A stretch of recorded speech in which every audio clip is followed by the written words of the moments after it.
Hari ini tanggal 25 April 2024, kita berada di Pengadilan Negeri Jakarta Pusat. Apa kabar hari ini? Masih semangat? Oleh karena itu, dalam kesempatan ini kita seharusnya membahas, diutamakan tentang ijazah palsunya Jokowi. Akan tetapi dari tadi jam 11 kita menunggu, belum ada putusan dari Pengadilan Negeri Jakarta Pusat. Tim kita sudah mengajukan pertemuan dengan Ketua PN. Namun Ketua PN-nya belum menjawab juga. Mestinya Wakil Ketua dong sebagai presiden. Nggak bisa juga, ada lagi Ketua Panitra. Nah, tapi kalau tiga-tiganya nggak, lu mau jadi apa? Jadi pegawai. Digaji sama negara, menyia-nyiakan amanah untuk itu. Nah, dosa besar. Azab Allah segera menanti. Nah, sedang menunggu itulah kita mau membicarakan sebagai terang-terangan pendukung 01 yang banyak kecewa.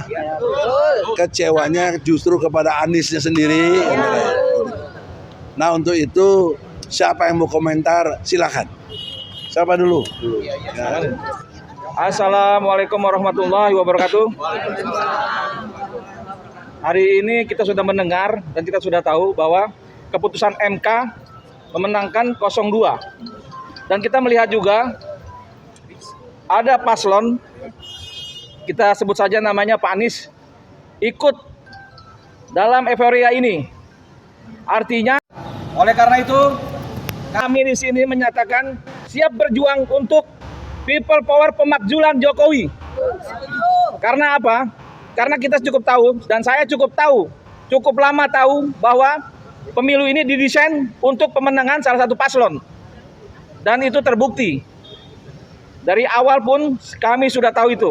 Oleh karena itu, kami aktivis tidak menerima jalan kongkolikong, jalan kerjasama terhadap pemilu yang curang. Dan kami menolak pemilu curang. Sampai kapanpun tetap kami menolak pemilu curang. Oleh karena itu, kami meminta kepada seluruh rakyat Indonesia yang masih waras pikirannya, yang masih jernih pikirannya, untuk menolak kemenangan 02, apalagi pelantikan 02. Dan kami mendorong untuk terjadinya people power dimanapun berada. Dan kami mendukung siapapun yang mampu berjuang untuk di jalan itu. Saya mendukung Bang Egy Sujana untuk melakukan gerakan people power. Karena Bang Egy adalah salah satu tokoh yang mampu, yang masih berani.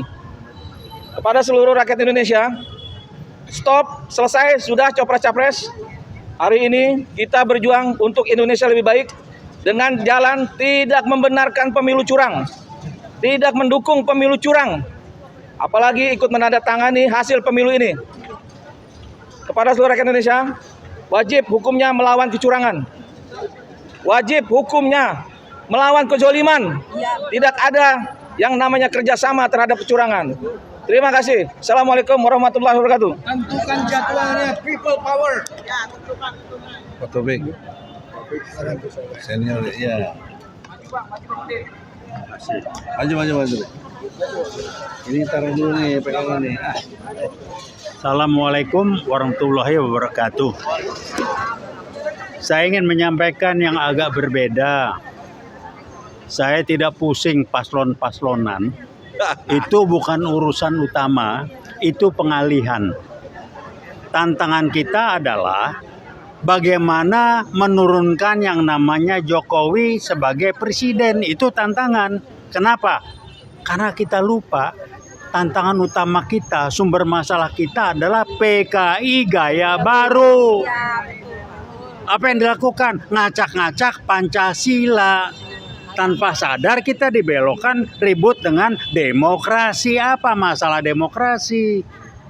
Itu hanya akibat. Jangan sibuk dengan akibat. Bangun pola pikir yang kuat. Cari sumber masalah, selesaikan sumber masalah. Jangan akibat yang diberesin. Jadi saya nggak pusing paslon-paslonan itu cuman akibat. Sumbernya yang dibenahin. Jadi saya ulangi, sumbernya adalah PKI gaya baru. Kalau adanya mana PKI-nya? Kalau PKI yang Anda mau lihat muncul itu bukan gaya baru. Gaya baru itu sudah jelas dengan strategi kudeta konstitusional yang Anda rasakan. Kenapa DPR menang bae melempam kudeta konstitusional? Kenapa MK begini? Kudeta konstitusional. Itu contohnya. Kenapa KPU begitu? Kudeta konstitusional. Yang bodoh kita ngeributin KPU pada waktu hitung-hitungan. Yang diributin itu KPU sebagai lembaga yang kriminal. Itu nggak diributin. Diributin Bawaslu-nya juga maling. Maaf. Kenapa?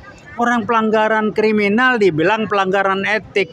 Saya bilang terbuka. Bawaslu ketemu saya. Itu bidang kompetensi saya. Tahu nggak etik itu apa? Tahu nggak etika itu apa? Kok pelanggaran kriminal dibilang etika? Kita menang baik. Itu bukan diributin, ributnya waktu sudah hitung-hitungan. Udah nggak benar KPU itu nggak benar, kok nggak diributin. KPU membenarkan menerima capres namanya Gibran. Itu sudah nggak benar, kriminal, kok menang baik kita. Jadi yang salah siapa? Kita, jangan nyalain orang lain. Makanya bangkit gitu. Makanya kita coba jangan terus-terusan bodoh, kita lawan, cari sumber masalah. Jangan mau dialihkan. Bicaralah, bangunlah pola pikir, selesaikan sumber masalahnya, jangan selesaikan akibat. Kalau akibat itu sama juga orang jadi reaktif, gali lubang, tutup lubang. Kalau sumber masalahnya selesai, saya ulangi. Sumber masalahnya PKI gaya baru dan saya ngomong, Pak Jokowi PKI gaya baru. Kenapa? Saya sudah minta beliau klarifikasi pada bulan Juni tahun 2023 minta tidak ada klarifikasi. Persis datang ke MA nggak ada klarifikasi. Itu Kepres 17 tahun 2023 itu apa? Saya minta klarifikasi. Kalau diributin demokrasi, diributin oleh apa sih mikir kita? Jangan mau dibodohin terus lah ya. Mereka nyusup, mereka mengarahkan supaya kita tidak bicara sumber masalahnya PKI gaya baru. Kita tidak ngangkat bahwa yang diacak-acak adalah Pancasila. Ada nggak yang ngomong Pancasila ada acak? Nggak ada. Karena dibelokin. Saya tahu jawabannya mana PKI, mana PKI. Ya kalau Pak ukuran zaman dulu iyalah, tolong catat. Di mana PKI? Kudeta konstitusional. PKI gaya baru tidak muncul ke permukaan. Strateginya menghancurkan umat Islam karena dia mayoritas dan memperlemah TNI. Lewat mana? Lewat tangan-tangan orang pihak yang bukan PKI. Oke bro. Itu aja barangkali. Terima kasih. Wassalamualaikum warahmatullahi wabarakatuh. Bu Yulia mau ngomong singkat jelas. Assalamualaikum. Assalamualaikum warahmatullahi wabarakatuh. Jangan panjang-panjang. Hati-hati dengan KGB, komunis gaya baru, dan golongan C, anak cucunya, oknum-oknum komunis yang masih tidak sadar sampai detik ini dan sudah tadi disampaikan bahaya yang terjadi pada negara kita. Jadi hati-hati, saya seulangi, komunis gaya baru atau KGB, dan hati-hati golongan C kepada para tentara polisi yang masih tahu sejarah kita. Saya minta berubahlah, jangan mensupport sesuatu yang melanggar hukum. Misalnya sekarang Bang Egy yang sudah berbulan-bulan menuntut mewakili rakyat tentang ijazah Pak Jokowi. Kalau misalnya Pak Jokowi tidak bisa memperlihatkan ijazahnya, maka dia membohongi rakyat Indonesia dan membohongi dunia. Karena sekarang ini online, tidak boleh online pun melanggar undang-undang. Harusnya offline. Jadi kita akan menuntut kembali ulang. Itu yang akan kami kerjakan. Selain itu Gibran pun terakhir Bang Egy, Gibran pun melanggar undang-undang. MK itu harusnya Ketua MK Soehartoyo Profesor bersama dengan tiga descending, kita menang. Kebenaran itu menang, bukan kita. Kebenaran itu menang. Tapi Prof Soehartoyo sebagai Ketua MK lagi-lagi melanggar undang-undang. Saya kira semua rakyat sudah tahu itu. Para akademisi sudah tahu itu. Makasih. Periksa Soehartoyo. Wassalamualaikum warahmatullahi wabarakatuh. Waalaikumsalam warahmatullahi wabarakatuh. Nanti ente sudut agamanya. Ya, Assalamualaikum warahmatullahi wabarakatuh. Yang pertama, MK itu ternyata memang mahkamah kardus. Mahkamah kolaborasi, mahkamah kardus Bang Egi. Gitu ya. Mahkamah kolusi, mahkamah kekuasaan, pokoknya mahkamah yang jelek lah. Mahkamah Mahkamah kata-kata omon-omon. Jadi intinya trust in basket. Sampah di dalam keranjang. MK-nya keranjang, hakim-hakim MK-nya sampah. Itu saya kira ini hal yang harus dibuang, dibersihkan sampah ini dengan dua cara. Satu, tentu saja penggantian hakim MK. Satu kemungkinan. Kemungkinan kedua adalah MK bubarkan. Nggak berguna kita punya MK. Untuk soal uji material, Undang-Undang Dasar dengan Undang-Undang itu bisa saja diberi kewenangan ke MA sebagai puncak dari lembaga peradilan. Awalnya begitu. Kita kembalikan lagi. MK ini lembaga bid'ah gitu yang merusak kehidupan demokrasi maupun kehidupan hukum. Yang kedua ya terbubarkan gitu kan, karena diberi kewenangan untuk melakukan penyelesaian perselisihan pemilu, ternyata justru dia adalah mafia pemilu gitu ya. Kayak kalau dia jadi mafia pemilu, maka dia adalah merusak demokrasi, merusak hak asasi manusia. Bubarkan MK. Saya kira ini poinnya. Satu. Yang kedua, tentu saja di balik semua ini adalah rajanya mafia. Ya, rajanya mafia itu ya Jokowi. Gitu. Jadi kita harus juga terus berjuang ya untuk melengsarkan Jokowi. Selama Jokowi ada, selama dia cawe-cawe, selama dia menentukan, rusak negara, rusak politik, rusak budaya, rusak agama, rusak hukum. Begitu. Maka merupakan satu kondisio sine qua non, keharusan mutlak Jokowi itu harus dimaksulkan. Dan yang terakhir, tentu saja bukti kerusakannya Jokowi itu sampai sekarang ijazahnya nggak jelas. Itu makanya Bang Egy dan teman-teman kuasa hukum sekarang berjuang keras gitu kan untuk gini, melakukan Bos. pembuktian. Ada Otto pernah ngomong, dia bilang Jokowi punya ijazah aslinya, ada katanya. Ternyata kan sudah dibuktikan di sidang Solo. Iya. 6 bulan Iya, nggak Bang ada. Egy. Berarti Otto memberi keterangan palsu. Keterangan palsu, Laporin bahkan polisi dong, bisa polisi. diproses. Saya kira nanti itu juga bisa diproses secara hukum. Banyaklah aspek-aspek kriminal dari peradilan yang dikaitkan dengan hubungan dengan ijazah palsu gitu. Oleh karena itu jadi tabungannya Bang Egy. Jangan Gitu suka ya. ente Oh, berdebat. semua tabungan kita semua. Nah, udah aja gitu ya. Tabungan kita semua untuk memproses lebih lanjut. Kita tidak akan menyerah. Kita tidak akan menyerah Dan tidak apapun putusan dari pengadilan berkaitan ijazah palsu ini. Enggak menyerah. Putusan sela, enggak menyerah kita. Apapun putusannya. Kalau sidang online ijazahnya nggak bisa dipegang dong.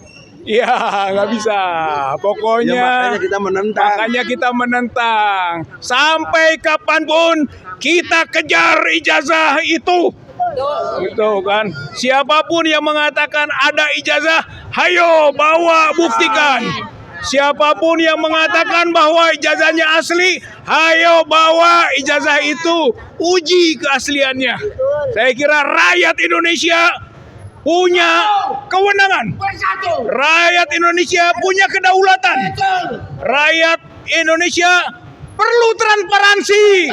Siapapun pemimpinnya. Kelak Jokowi diteruskan Prabowo, Gibran juga sama saja. Itu penyakit bangsa, penyakit negara, penyakit demokrasi. Dan kita tahu bahwa keputusan MK, keputusan sampah. Trust in basket. Sampah dalam keranjang. Hayu lawan terus. Hayu lawan terus. Allahu Akbar. Allahu Akbar. Merdeka. Belum. Kita merdekakan negara ini ya. Siap merdekakan negara ini? Ya, wassalamualaikum warahmatullahi wabarakatuh. Pak Reno, sudut pandang agamanya gimana? Singkat, jelas, jangan panjang-panjang. Assalamualaikum warahmatullahi wabarakatuh. Saya Buya Fikri Bareno. Sebagai rakyat melihat penyelenggaraan pemilu dari awal sampai akhir sampai pengumuman. Kita sebagai rakyat Indonesia mengikuti penyelenggaraan pemilu sejak awal sampai akhir yang diawali dengan cawe-cawenya Bapak Jokowi meloloskan anaknya yang 36 tahun usianya dengan melanggar peraturan sehingga dia lolos. Inilah di awal daripada kebobrokan, kerusakan. Kita sebagai rakyat ingin bagaimana pemilu yang diselenggarakan oleh KPU itu berjalan dengan seadil-adilnya, sejujur-jujurnya, sehingga akan melahirkan presiden pemimpin yang legitimate. Tetapi hari ini dinodai oleh cawe-cawe yang berawal dari dengan seorang Gibran yang usia 36 tahun maju menjadi cawapres, sehingga orang tuanya yang presiden itu memaksakan dengan segala cawe-cawenya untuk memenangkan anaknya. Ini menjadi persoalan yang sangat besar, sehingga kejujuran penyelenggaraan pemilu sangat jauh dari harapan kita. Oke. Sementara Islam mengajarkan kepada kita bagaimana wailul lil mutaffifin, kecelakaanlah, kerusakanlah, bencana besarlah kepada mereka yang melakukan kecurangan, yang melakukan ketidakjujuran. Dan hari ini justru kita sebagai rakyat menyaksikan betul itu, dan itu dilakukan mulai dari kepala negara yang tertinggi di negeri ini. Inilah kita sebagai rakyat menyesalkan tindakan yang menurut kami yang tidak pantas dilakukan oleh kepala negara, oleh Bapak Jokowi. Sementara ketika dia menerima jabatan presiden dulu itu Bang, kan disumpah akan berlaku seadil-adilnya, akan berlaku tegak lurus untuk seluruh rakyat Indonesia. Tidak boleh berlaku memihak, tidak boleh misalkan ketika ada paslon kemarin dia memperjuangkan kepada anaknya. Bagaimana seorang presiden anaknya yang maju akan pemilu akan bisa secara jujur? Tentu tidak akan mungkin. Oleh sebab itulah politik dinasti yang dilaksanakan oleh presiden yang baru-baru ini justru mencemari, mengotori demokrasi kita hari ini. Itu mungkin dari saya. Terima kasih. Assalamualaikum warahmatullahi wabarakatuh. Terima kasih. Kini saudara-saudara, tiba saatnya analisis yang perlu saya sampaikan, bahwa saya menyatakan sumum bukmun umyum fahum la yarjiun. Semua orang tahu itu. Ada dalam surat Al-Baqarah ayat 18. Di situ dikatakan mereka itu buta, tuli dan bisu, sehingga mereka tidak bisa kembali kepada kebenaran itu sendiri. Siapa yang buta, tuli, bisu ini? Saya jawab dengan tegas, Mahkamah Konstitusi. Apa kebutaannya, apa tulinya, apa bisunya? Kita tahu ada satu persoalan namanya bansos. Bansos ada 560 triliun 360 miliar. Tetapi tidak bisa dilihat oleh MK. MK nggak melihat itu katanya kan. Dalam putusannya dia bilang begitu. Jadi mata awam kita rakyat bisa lihat, kok MK tidak? Kenapa? Karena buta, tuli, bisu, nggak bisa omong. Apa yang membuat dia buta? Apa yang membuat dia tuli? Bisa saja dibungkus oleh emas, oleh dolar, atau oleh uang rupiah yang jumlahnya tidak sedikit, triliunan. Ini yang kita dengar. Jadi sangat penipu majelis hakim semua itu. Sok-sok ada dissenting, padahal dissenting itu sudah diatur. Sekaligus hebat dissentingnya, tapi posisi hukumnya tetap kalah. Kalau dissenting posisi hukumnya kalah, Apa ada nilai untuk jadi argumentasi? Nggak bisa, tidak bernilai. Jadi ini tipu-tipu MK itu. Salah satunya yang dissenting itu kan si Arif Hidayat. Arif Hidayat justru yang melarang Jokowi datang ke sidang. Alasannya Jokowi itu di samping presiden, kepala pemerintahan, Jokowi juga kepala negara. Jadi sebagai kepala negara harus dijaga wibawanya. Ini kan hakim apa nggak ngerti undang-undang ini? Tapi hakim konstitusi, tapi profesor. Ya, Anda lihat pasal 27 ayat 1. Setiap warga negara berkesamaan kedudukannya dalam pemerintahan dan hukum tanpa kecuali. Kalau tanpa kecuali kenapa Jokowi dikecualikan? Bagaimana? Arif Hidayat, kau jawab apa ini? Kenapa kau larang? Anda harus menjawab, terutama Soehartoyo sebagai ketuanya. Anda pernah menyatakan di sidang itu, siapa warga negara yang menanyakan tentang persidangan ini, hakimnya wajib menjawab. Jawab kau, Arif Hidayat. Kenapa kau larang Jokowi atau kau lindungi Jokowi tidak dipanggil dalam persidangan? Yang kedua, 4 menteri dipanggil, dikonfirmasi, banyak keterangannya yang palsu, yang tidak benar, yang tidak sesuai dengan sebelum-sebelumnya.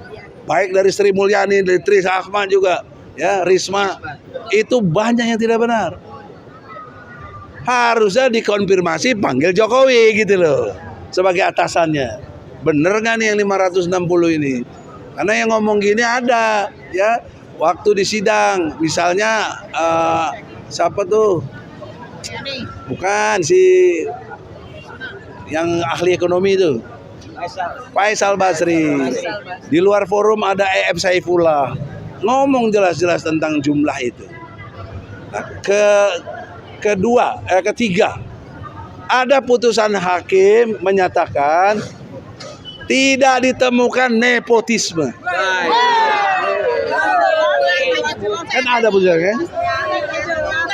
Kalau begitu, ya Dul, dengar ini. Kalau begitu, Gibran bukan anak Jokowi. Gitu dong logika hukumnya. Hakim harus buktikan bahwa Gibran bukan anak Jokowi. Anak dari siapa ini? Jangan main-main bikin putusan kau. Enak aja bikin putusan. Bukan nepotisme. Jadi anak siapa dia? Samsul. Ini si Samsul anak siapa ini? Samsul Fat.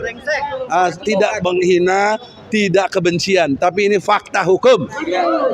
Oleh karena itulah ini disebut dagelan persidangan itu. Cuma nenangin rakyat aja tuh dissenting itu. Yang anehnya lawyer-lawyer 01 bersyukur ada dissenting. Sampai ada yang sujud syukur saya lihat tuh. Ya Allah, ya Allah. Gimana ilmunya itu? Kan harusnya dilawan dong. Kenapa cuma hakim yang boleh bicara? Kenapa saya advokat tidak? Advokat, hakim, jaksa, polisi, itulah penegak hukum. Harusnya boleh bicara. Itu ya loh, kalau dibilang kita ya, kritik teman-teman kita juga malu juga gitu. Ya, tapi bagaimana tidak berlaku yang benar gitu loh. Ya. Sehingga apa? Coba bersyukurnya untuk apa? Orang tetap kalah kok. Kecuali dengan sujud syukur bisa menang lagi, kan kagak. Makanya ibu tadi nanti yang dilantik adalah bisa Anies, dari mana ilmunya itu nggak ada. Ya kalau dia paham, ibu-ibu nggak ngerti. Kalau advokat nggak ngerti kan blon gitu namanya. Sama juga begini Bu, maaf ya. Ibu kan bukan TNI, bukan ya? Terus doa, ya Allah jadikan aku lah Panglima TNI. Bisa nggak? Nggak bisa, itu ngeledek Tuhan namanya. Ini logika gitu, harus cerdas rakyat. Jangan rakyat nggak cerdas. Oleh karena itu, yang menyesalinya lagi, kenapa saudaraku yang masih saya perjuangkan Anies Baswedan dan Muhaimin kok datang ke KPU tanda tangan menyetujui kemenangan 02. Janji tanggal 22 datang ke depan masa, kita nggak datang. Kita ditipu terus gitu. Ya, bagaimana? Jauh-jauh hari sudah saya ingatkan, ini hakim semua bermasalah. Hakimnya nggak benar, harusnya dilawan, dipuja-puja. Inilah para bloon pemuja demokrasi. Jadi saudara-saudara, di dalam kesempatan ini mesti dulu settingannya bahwa kita sekarang udah tidak mikirin itu lagi. Kita ke depan yang non elektoral dengan kekuatan pengadilan rakyat yang sudah disonding oleh UGM. UGM itu bukan ece-ece. Banyak guru besar menyetujui pengadilan rakyat. Mekanismenya bagaimana? Kita perlu kongres rakyat. Insya Allah. Kamu sampaikan abang ya. Satu, mengabulkan keputusan eksepsi kompetensi. Benar, saudara-saudara, pengumuman breaking news. Ibu Kurnia baru menemui Ketua PN. Silakan. Assalamualaikum warahmatullahi wabarakatuh. Bismillahirrahmanirrahim. Saya langsung saja ya. Kami berusaha menemui ya ketua pengadilan, dan seperti biasa tentu jawabannya normatif, sedang rapat lah atau sedang apa ya terserah saja. Jadi nggak ditemui ya? Tidak ditemui, tidak bisa ditemui. Kitanya sudah menunggu lama nih. Kemudian mau bertemu juga dengan PP-nya, wakil juga tidak bisa. PP-nya juga alasannya kita sudah menyetujui ini adalah merupakan persidangan ikut atau elektronik ya. Padahal saya mengatakan kami tidak pernah menyetujui. Kita nggak pernah tanda tangan kita. Ya, jadi kasihan satpamnya nanti. Ini lebih baik kita ini aja. Kami langsung tadi menuju ke kemana tadi Bang? PTSP ya. Tapi karena kelamaan kami cari sendiri. Ini sudah terbaca informasi putusan nomor 610-G/2023/PN-JKT-PST. Tanggal putusan Kamis 25 April 2024. Ya, bunyi keputusannya adalah amar putusan, salinannya belum kita dapatkan, mengadili 1. Mengabulkan eksepsi kompetensi absolut tergugat 1, tergugat 2, tergugat 3, tergugat 4, tergugat 5, tergugat 6, tergugat 7, dan turut tergugat 1 tersebut. 2. Menyatakan, ini penting nih, menyatakan pengadilan negeri tidak berwenang mengadili perkara ini. Ya, tidak berwenang dia ya. 3. Menghukum para penggugat untuk membayar biaya perkara sebesar Rp1.626.000. Jadi sudah tidak dikabulkan, rakyat dihukum untuk membayar biaya perkara ya. Itulah 3 amar keputusan nomor 610 ya /G/2023/PN-JKT-PST. Boleh lanjut?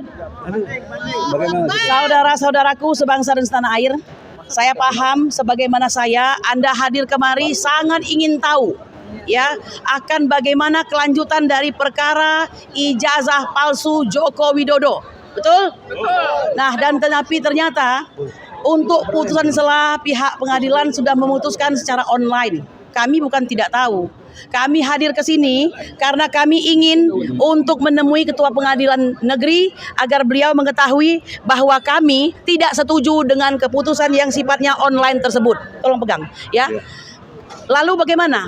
Kami ingin sebenarnya kembali menyatakan pendapat kami agar mereka mereschedule untuk bisa dilakukan sidang offline. Jadi kalau mereka memberikan keputusan selah, nyatakan keputusan tersebut dalam sebuah sidang yang didengarkan oleh termohon dan pemohon. Sesuai pasal 185 diucapkan di dalam persidangan ya, 185 HR. Tapi kami sangat mengerti. Inilah upaya yang bisa dilakukan oleh pengadilan ya untuk tidak bertemu langsung dengan kami para pemohon yang sangat ganas-ganas ini, mungkin mereka begitu ya. Padahal sebenarnya kita sedang mencari kebenaran. Perlu Anda ketahui ya, gugat ijazah palsu jilid 2 di Surakarta itu belum pernah menunjukkan ijazah asli Joko Widodo. Akan tetapi 2 orang sudah dihukum 4 tahun. Ya, bayangkan salah satunya Gus Nur dan Bambang Tri. Orangnya dihukum, tapi Jokowi tidak ada kewajiban untuk menunjukkan ijazahnya mana yang asli tersebut.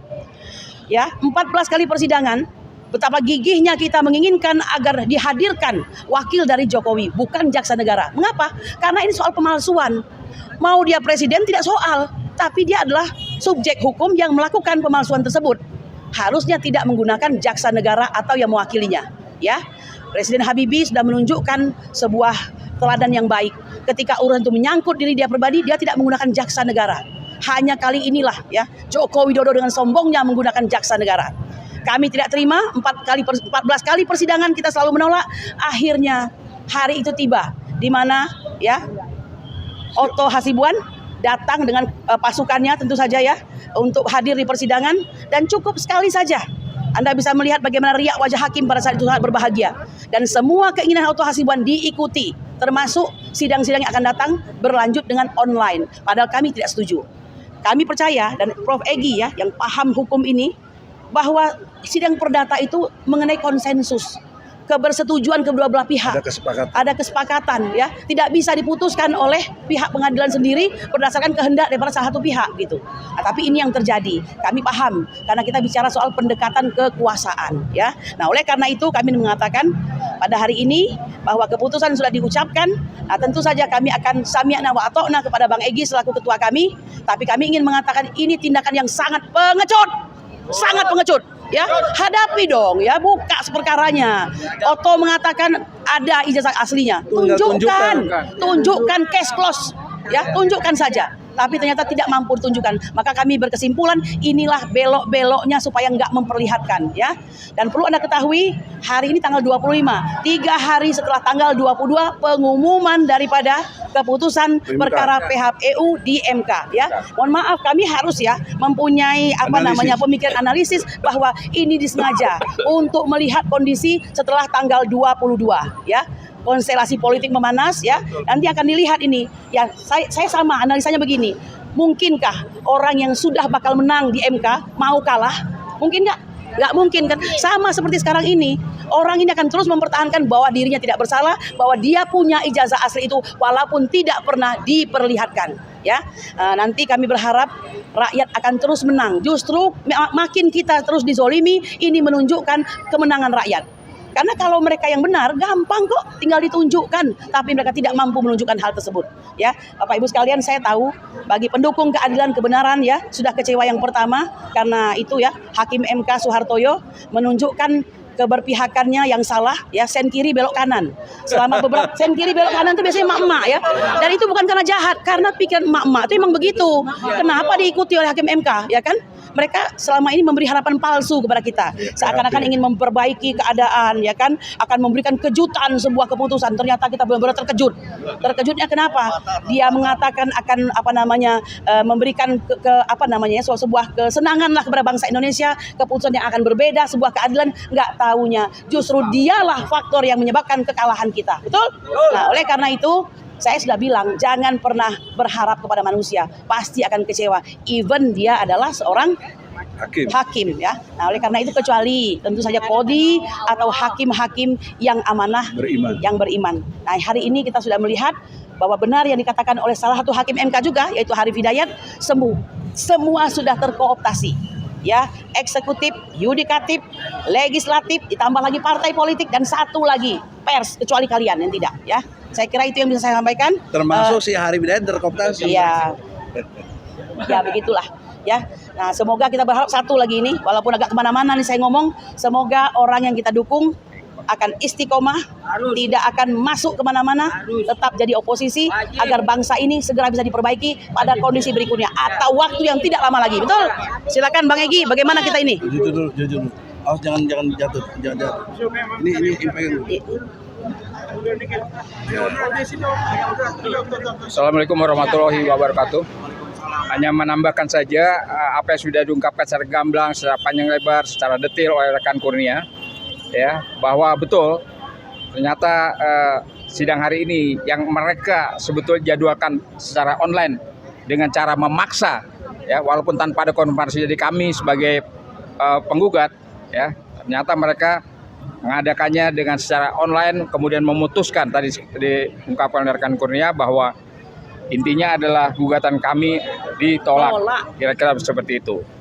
Sebetulnya dari awal kami sudah menyatakan dan berkeberatan sama sekali, berkeberatan sekali begitu, bahwa sidang-sidang ini akan dilakukan dengan secara online.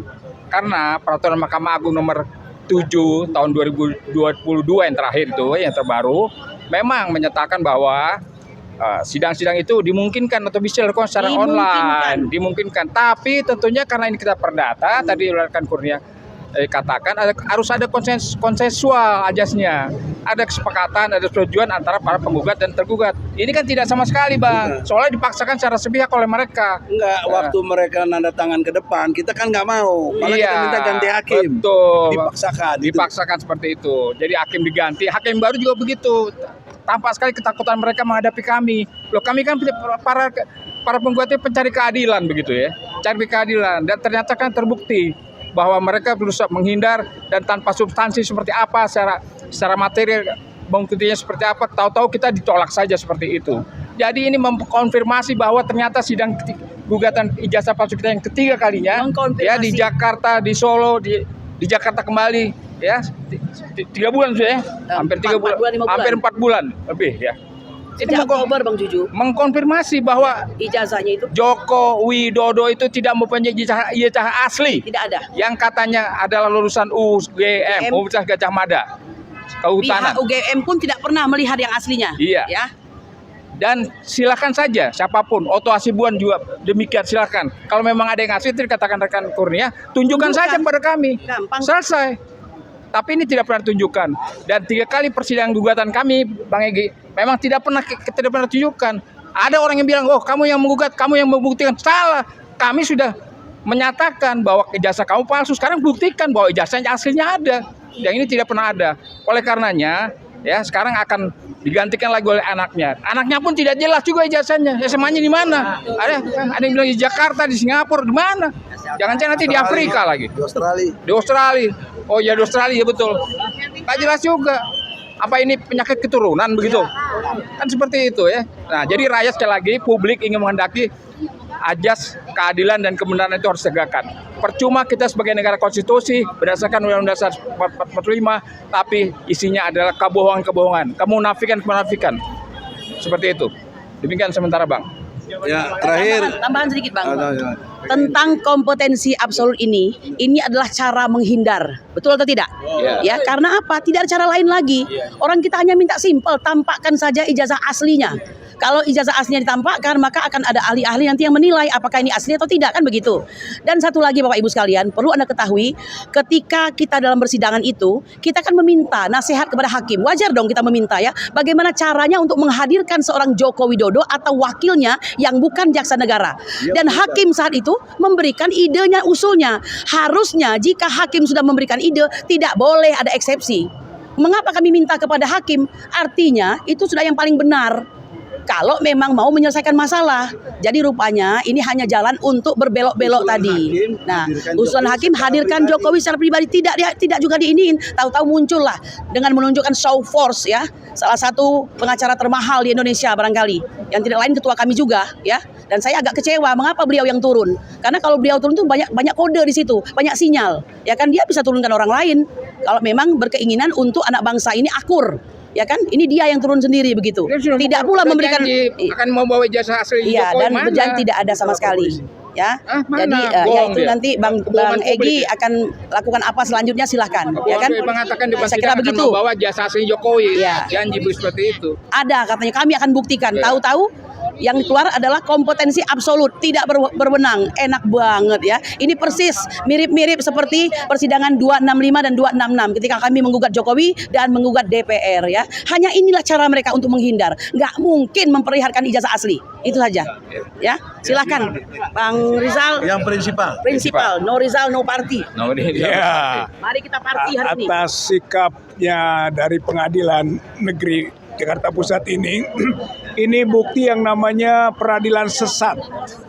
Dwaling rechterlijk gitu ya, ada namanya peradilan sesat. Ini bukti peradilan sesat.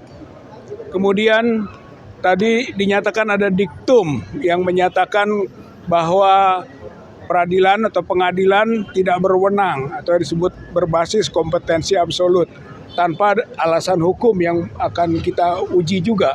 Jadi artinya bahwa pilihan berikut yang bisa kita lakukan atau kita usulkan sebagai prinsipal ke kuasa hukum, banding, gitu kan, banding, karena itu adalah upaya hukum, biar diuji lebih tinggi lagi. Yang kedua, atas peradilan sesat, maka bisa saja ketua pengadilan Negeri Jakarta Pusat beserta para hakim kita adukan ke Mahkamah Agung.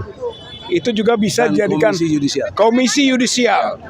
Itu bisa kita lakukan. Jadi mungkin nanti dipertimbangkan oleh kuasa hukum bersama prinsipal tentang itu.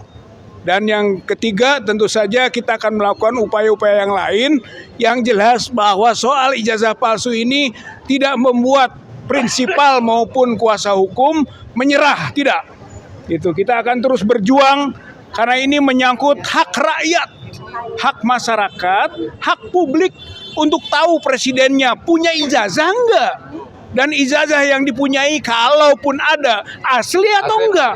Ini adalah satu hak dari masyarakat, hak rakyat. Dan kita berjuang untuk memperjuangkan hak rakyat itu. Bukan sembarang ngadu-ngadu, bukan sembarang lapor-lapor, bukan sembarang masuk-masuk ke ruang-ruang pengadilan. Bukan. Ini adalah untuk memperjuangkan hak rakyat supaya tahu yang presidennya itu punya ijazah enggak. Dan ijazah kalau dipunyai asli atau enggak. Masa yang begitu aja nggak ngerti? Gitu. Masa yang begitu aja nggak paham? Masa yang begitu saja harus dia bersembunyi ke sana ke sini sampai dikeluarkan bahwa Pengadilan Jakarta Pusat tidak berwenang. Lalu mau apa lagi? Memang dia sembunyikan itu. Jadi pengadilan jalanan yang berwenang. Pengadilan apa yang harus berwenang sekarang? Mau pengadilan rakyat? Pengadilan jalanan? Pengadilan yang kemudian merupakan gerakan-gerakan rakyat, masyarakat, people power. Kalau terjadi people power salah sendiri, hukum tidak menyelesaikan. Begitu. Saya kira mudah-mudahan banding atau diadukan komisi yudisial, komisi Mahkamah Agung, atau gugat kembali. Nggak nyerah kita. Gugat baru. Ya, dengan formulasi-formulasi baru yang intinya kita memperjuangkan hak rakyat Indonesia untuk tahu presidennya punya ijazah atau enggak, dan ijazahnya asli atau tidak. Itu hak rakyat dan kita berjuang untuk menegakkan hak rakyat itu melalui proses hukum ini. Saya kira itu dari prinsipal. Tiba saatnya saya ambil keputusan.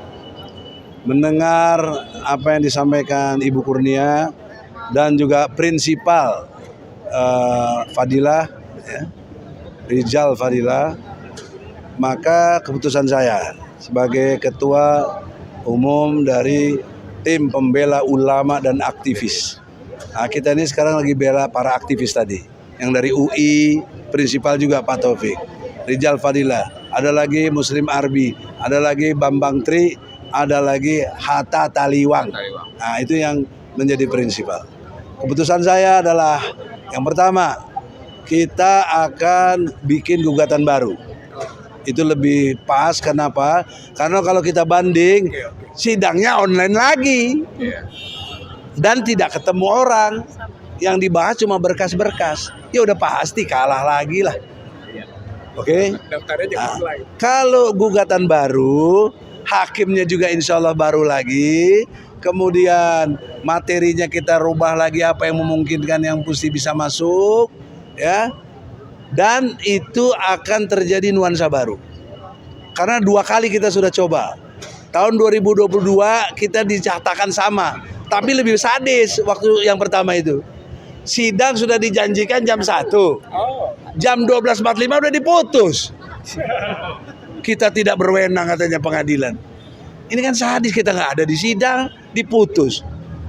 Terus kita nyatakan banding, nggak diproses. Nah, maka kalau gitu, sekarang ngapain kita banding lagi, nggak diproses lagi. Nah, jadi sekarang yang ketiga ini, yang kedua kita dinyatakan juga sekarang tidak berwenang. Nah, yang ketiga kita akan lakukan lagi gugatan baru. Tentu harapannya hakimnya yang baru, yang masih betul-betul imannya kuat, yang nggak terpengaruh. Yang sekarang yang adili udah pada mati, mudah-mudahan mati semuanya itu. Ya, boleh doain jahat boleh. Dalil saya surat Yunus ayat 88. Nabi Musa mendoakan Fir'aun binasa. Saya doakan para hakimnya tadi itu yang ngatur semuanya, pengacaranya dibinasakan oleh Allah. Amin semuanya. Amin semuanya. Sekali lagi para hakimnya, baik yang di Mahkamah Konstitusi maupun yang di PN Jakarta Pusat dan para pengacaranya yang membela kezaliman itu dibinasakan oleh Allah. Kurang keras, dibinasakan oleh Allah. Dibinasakan oleh Allah. Insya Allah doa orang-orang yang terzalimi dikabulkan. Cuma masalahnya waktunya lambat atau cepat itu bukan hak kita. Itu udah kewenangan Allah Subhanahu Wa Taala. Tapi doa kita, permintaan kita, insya Allah nggak ada yang ditolak. Hanya waktu cepat atau lambat. Itulah kesabaran, itulah keikhlasan kita dalam berjuang. Seperti kata Rizal tadi, jangan lemah, jangan menyerah. Kita gugat balik. Di samping itu, sebelum itu, saya akan datangin komisi yudisial. Para hakim di komisi yudisial yang juga memeriksa hakim. Kalau kalian main-main juga, kalian ini udah jelas melanggar kode etik hakim. Hakim tidak jujur, hakim tidak benar, hakim tidak profesional, hakim tidak disiplin. Itulah kode etik hakim. Kalau kalian bela juga, kau juga dibinasakan oleh Allah. KY dengar, walaupun banyak teman saya di situ. Kalian adalah pecundang, pengkhianat rakyat. Ya, oleh karena itulah juga Mahkamah Agung, badan pengawasannya, membiarkan ini juga semoga cepat dibinasakan oleh Allah. Sehingga nanti gugatan kita yang baru, hakimnya udah pada beriman yang baik, yang sadar, sehingga betul lah bisa diputuskan. Jokowi memang nggak punya ijazah. Kalau punya, Otto, saya tantang kau Otto, sama-sama lawyer kita. Tantang kau, datang, mana tunjukkan ijazah? Tunjukkan. Kau sudah janji. Kau sudah janji. Kalau enggak kau memberi keterangan palsu di sidang, aku laporkan 7 tahun sanksi buat kau nanti. Otto, jangan belagu kau, maju sini. Ya, tunjukkan itu ijazah Pak aslinya Jokowi. Jangan bikin rakyat susah. Kalau nggak berani berarti kau nggak punya, kau ditipu. Ya, itu yang harus kita hukum. Penguasa yang zalim seperti ini wajib dibinasakan. Amin, amin ya robbal alamin. Assalamualaikum warahmatullahi wabarakatuh.